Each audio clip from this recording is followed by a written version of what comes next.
नमस्कार साथियों, मैं मिथिलेश कुमार आप सभी का YouTube के द कॉन्सेप्ट चैनल पर भरपूर स्वागत करता हूं। साथियों, सेशन पे लास्ट तक बने रहे, सेशन को लाइक करें, सब्सक्राइब करें, अपने दोस्तों के साथ शेयर करें, साथ ही अच्छा या बुरा कमेंट जरूर करें, जिससे कि मैं आप सभी के लिए इसी तरह का एग्जाम ओरिएंटेड वीडियो लाता रहूं। तो आज के सेशन में हम महात्मा गांधी से जुड़े हुए पॉइंट्स, जैसे कि महात्मा गांधी का जन्म कब हुआ था, महात्मा गांधी का जन्म स्थान कौन सा है, महात्मा गांधी के बचपन का क्या नाम है, पिताजी का क्या नाम है, माताजी का क्या नाम है, पत्नी का क्या नाम है, महात्मा गांधी ने वकालत की पढ़ाई कहाँ से किया था, दक्षिण अफ्रीका कब गए थे, किस लिए गए थे, आदि से जुड़े हुए उन तमाम पॉइंट्स को भी देखेंगे जहां से एग्जाम में क्वेश्चंस बनते हैं। तो चलिए सेशन की शुरुआत करते हैं। तो साथियों, जैसा कि मैंने बताया कि आज के सेशन में हम महात्मा गांधी से जुड़े हुए सभी पॉइंट्स को कवर करेंगे। तो महात्मा गांधी से जुड़ा हुआ पहला पॉइंट बनता है कि महात्मा गांधी का जन्म वर्ष क्या है, यानी कि महात्मा गांधी का जन्म कब हुआ था। तो महात्मा गांधी का जन्म आपको 2 अक्टूबर 1869 ईस्वी को हुआ था। आप इस तारीख को भी, महीना को भी और साल को भी ध्यान में रखेंगे, क्योंकि कभी कभी तारीख, महीना और साल के साथ महात्मा गांधी का जन्म पूछ लिया जाता है। तो मैं एक बात बताते चलूं कि महात्मा गांधी से जुड़ा हुआ जितने भी पॉइंट्स है वे सभी एग्जाम के दृष्टिकोण से काफी महत्वपूर्ण है। इसीलिए आज के सेशन में या अगले सेशन में जो हम महात्मा गांधी से जुड़ा हुआ पॉइंट बताएंगे, आप उसे पेन डाउन करके 2-4 बार अच्छी तरह से याद कर लेंगे, क्योंकि महात्मा गांधी से जुड़ा हुआ पॉइंट्स हर एक एग्जाम में बनते ही बनते हैं। ठीक है साथियों, तो चलिए अब हम आगे बढ़ते हैं। अब आता है कि महात्मा गांधी का जन्म स्थान, यानी कि महात्मा गांधी का जन्म किस स्थान पर हुआ था। तो महात्मा गांधी का जन्म आपको पोरबंदर नामक स्थान, जो कि गुजरात में स्थित है, एक संपन्न परिवार में हुआ था। तो मैं बताते चलूं कि महात्मा गांधी का चूंकि जन्म आपको एक संपन्न परिवार में हुआ था, 2 अक्टूबर 1869 ईस्वी को गुजरात के पोरबंदर नामक स्थान पर एक संपन्न परिवार में महात्मा गांधी का जन्म हुआ था। अब आता है कि महात्मा गांधी के बचपन का क्या नाम था। तो महात्मा गांधी के बचपन का नाम मोहनदास करमचंद गांधी था। ध्यान में रखेंगे कि महात्मा गांधी के बचपन का क्या नाम हो गया, मोहनदास करमचंद गांधी। अब आता है कि महात्मा गांधी के पिताजी का क्या नाम है। तो महात्मा गांधी जी के पिता का नाम आपको करमचंद गांधी होता है, और इन्हीं करमचंद गांधी का मूल नाम है कबा गांधी। तो यहाँ से 3 तरह से पॉइंट्स बनते हैं। पहला कि किनका मूल नाम था कबा गांधी, तो कबा गांधी करमचंद गांधी का ही मूल नाम था। और दूसरा पॉइंट बनता है कि करमचंद गांधी का मूल नाम क्या था, तो कबा गांधी था। और तीसरा पॉइंट बनेंगे कि कबा गांधी किनके पिता थे, तो महात्मा गांधी के पिता थे। अब देखिए, महात्मा गांधी के पिताजी का नाम और महात्मा गांधी के बचपन का नाम याद करने के लिए सबसे पहले आपको महात्मा गांधी के पिताजी का नाम ध्यान करना होगा।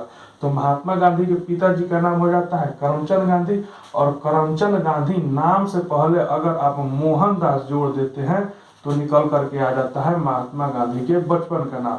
तो करमचंद गांधी हो जाता है पिताजी का नाम, और इसमें मोहनदास जोड़ देते हैं तो मोहनदास करमचंद गांधी आपको हो जाता है महात्मा गांधी के बचपन का नाम। अब देखते हैं कि महात्मा गांधी के जो पिता थे, उन्होंने दीवानी का कार्य किन किन स्थानों पर किया था।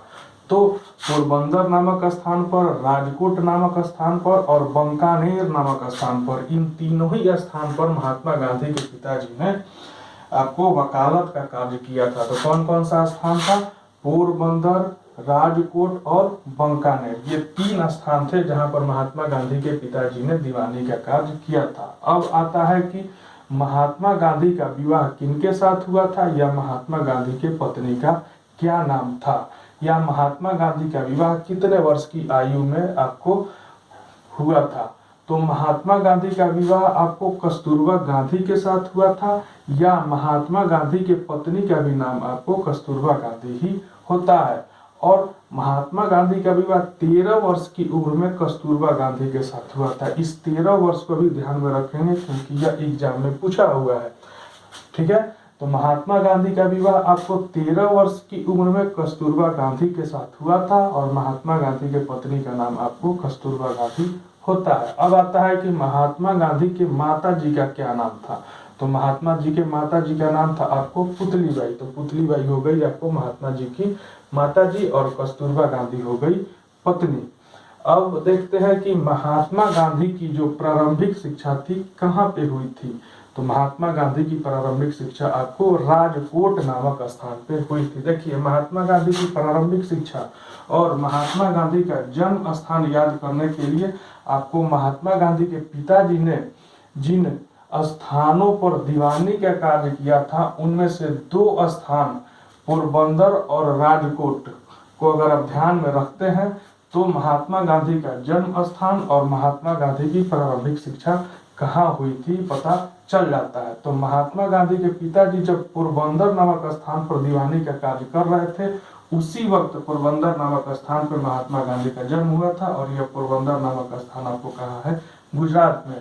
और पोरबंदर नामक स्थान के बाद जब गांधी जी के पिताजी राजकोट में दीवानी का कार्य कर रहे थे तो राजकोट में ही महात्मा गांधी की प्रारंभिक शिक्षा होती है। तो आसानी से याद हो गया। तो महात्मा गांधी की प्रारंभिक शिक्षा राजकोट और पोरबंदर हो गया उनका जन्म स्थान। अब देखते हैं कि प्रारंभिक शिक्षा प्राप्त करने के बाद महात्मा गांधी ने वकालत की पढ़ाई करने हेतु कहाँ गए थे और किस संस्थान में वकालत की पढ़ाई की थी। तो महात्मा गांधी वकालत की पढ़ाई करने हेतु लंदन गए थे और लंदन में ही द इनर टेम्पल नामक एक शैक्षणिक संस्था थी। इसी शैक्षणिक संस्था में महात्मा गांधी ने वकालत की पढ़ाई की थी।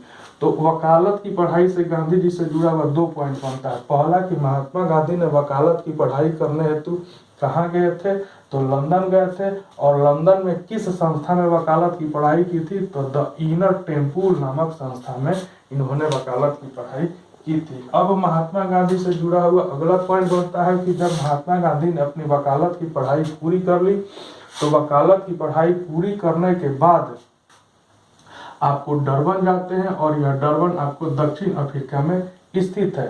तो डरबन में किस उद्देश्य की पूर्ति के लिए, किसके लिए महात्मा गांधी गए थे डरबन, तो दादा अब्दुल्ला जो कि एक मुसलमान व्यापारी थे, इन्हीं के मुकदमा लड़ने हेतु महात्मा गांधी आपको डरबन गए थे।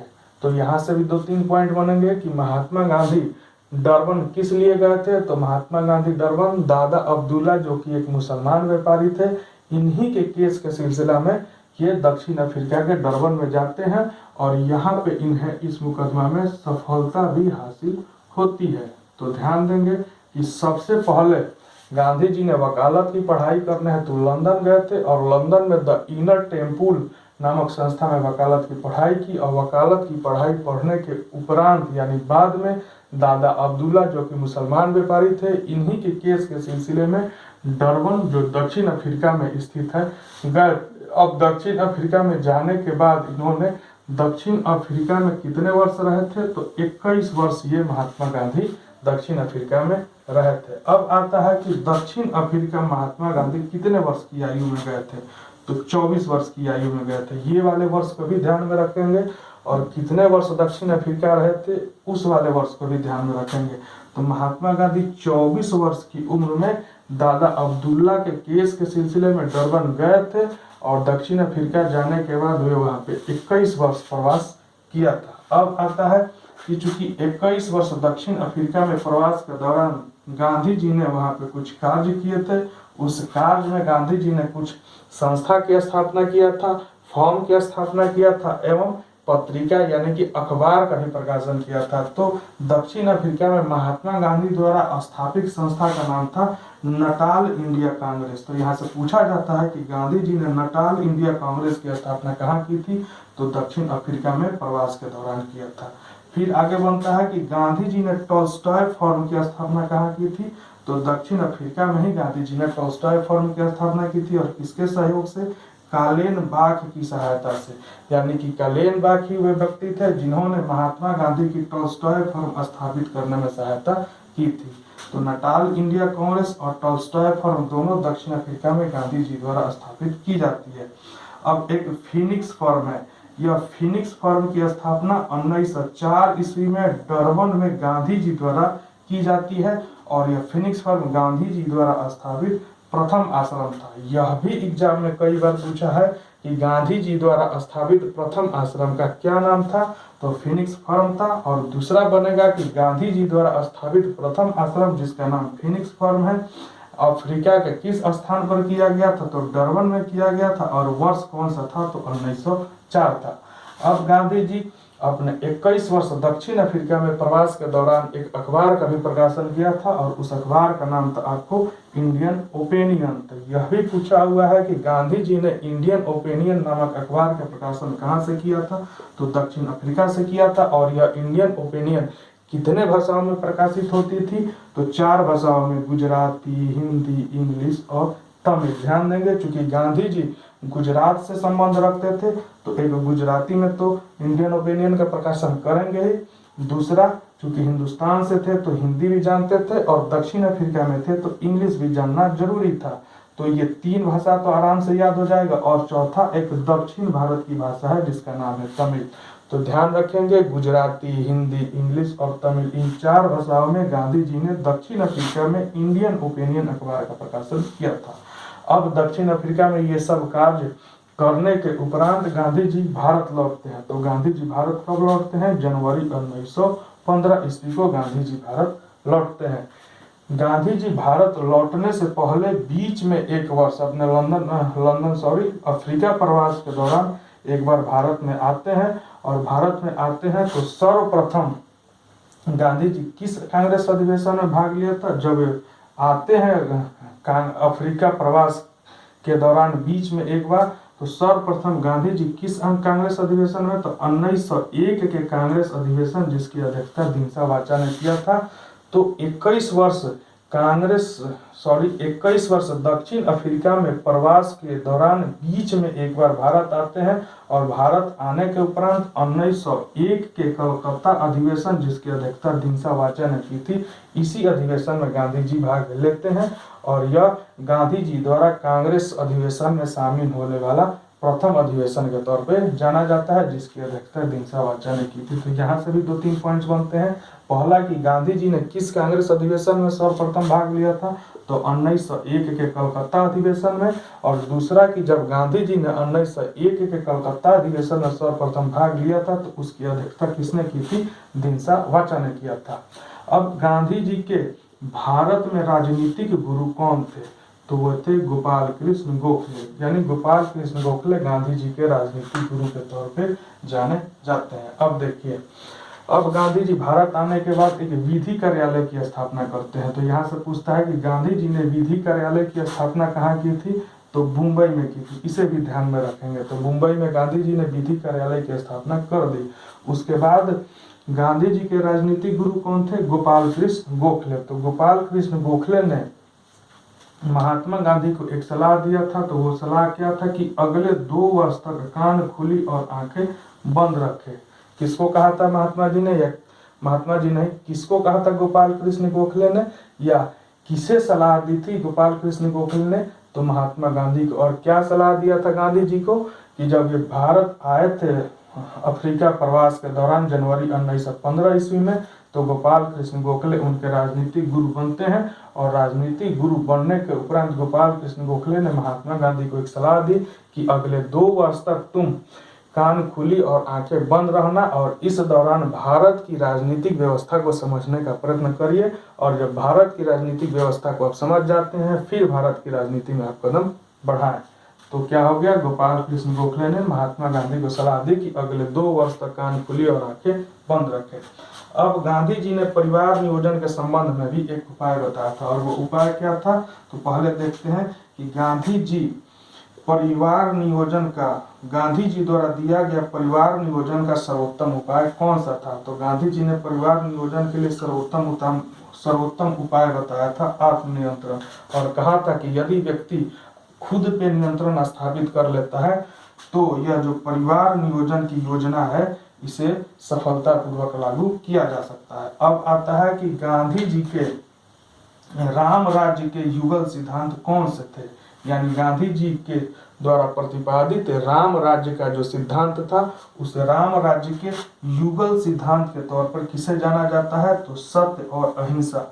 ये सत्य और अहिंसा ही गांधी जी के राम राज्य के युगल सिद्धांत के तौर पे जाने जाते हैं। अब गांधी से जुड़ा हुआ अगला पॉइंट बनता है कि गांधी जी की जो सत्याग्रह की रणनीति थी, यानी सत्य के लिए जो गांधी जी रणनीति करते थे उसमें प्रथम स्थान किसका था और अंतिम स्थान किसका था, तथा गांधी जी ने किसे रामबाण की संज्ञा दी थी। तो आइए देखते हैं। तो सत्याग्रह की रणनीति में गांधी जी ने प्रथम स्थान उपवास को दिया था और अंतिम स्थान हड़ताल को दिया था, और इसी उपवास को गांधी जी ने रामबाण की संज्ञा दी थी। तो यहाँ से 2-3 पॉइंट बनेंगे। पहला कि गांधी जी ने रामबाण की संज्ञा किसे दी थी, तो उपवास को दिया था रामबाण की संज्ञा। और दूसरा यहाँ से क्वेश्चन बनेगा, गांधी जी के सत्याग्रह रणनीति में प्रथम स्थान किसका था, तो उपवास का था। और तीसरा कि गांधी जी के सत्याग्रह रणनीति में अंतिम स्थान किसका था, तो हड़ताल का था। अब देखिए, अब गांधी जी द्वारा बंबई में एक विधि कार्यालय की स्थापना कर दी गई थी। उसके बाद गांधी जी ने भारत में एक सत्याग्रह या साबरमती आश्रम की स्थापना की। तो ये भी ध्यान में रखना है कि गांधी जी द्वारा स्थापित सत्याग्रह आश्रम या साबरमती आश्रम का स्थान कौन सा था, तो वो हो जाता है साबरमती नदी के किनारे। और यह साबरमती नदी आपको गुजरात राज्य में स्थित है। तो गांधी जी ने इस साबरमती नाम के ही तौर पे आपको इस आश्रम का नाम दिया था। तो साबरमती नदी और साबरमती आश्रम, देखें ये आसानी से याद हो जाएगा। तो बच जाता है आपको सत्याग्रह।